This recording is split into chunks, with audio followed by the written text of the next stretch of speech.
જેમ કે ભક્તને દુઃખ પડે, ભક્તને પીડા થાય, એ એના આરાધ્ય દેવ હોય ને એને એ પીડા અનુભવ થતી હોય.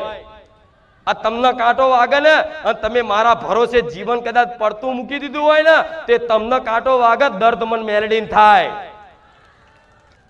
શું ખબર આ બધી તમને વાતો?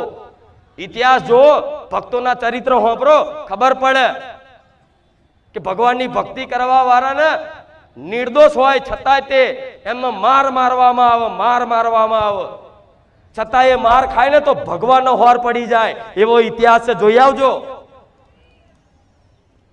પણ એવી ભક્તિ કરી જોણવી પડે અને ભક્તિ વગર જીવનમાં સુખ નહીં. આ જે માનતા હોય ને કે કઈક જંતર મંતર કરી આલો, માતાજી કઈક આશીર્વાદ આલી દો અને કઈક કાનમાં ફૂંક મારી દો, હવે કાલથી જ સારું થઈ જાય, તો નહીં થાય.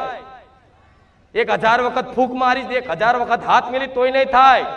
1000 વખત તમે પગે પડશો તોય નહીં થાય. પગ ધોઈને પાણી પીશો તોય નહીં થાય. એના માટે ભક્તિ કરવી પડશે અને સુધારવું પડશે જીવનમાં, અને જીવનમાં કંઈક સારા કર્મો કરવા પડશે, ખોટા કર્મોનો ત્યાગ કરવો પડશે, ત્યારે તમે બધા સુખી થશો. એમને એમ સુખની કામના ના કરશો. કોઈ માતાજી નવરા નહીં કે તમે શ્રીફળ ચુંદડી આલો અને મારા જેવી મેલડી કામ કરી આલે કે હું કોઈની નોકરાણી નહીં.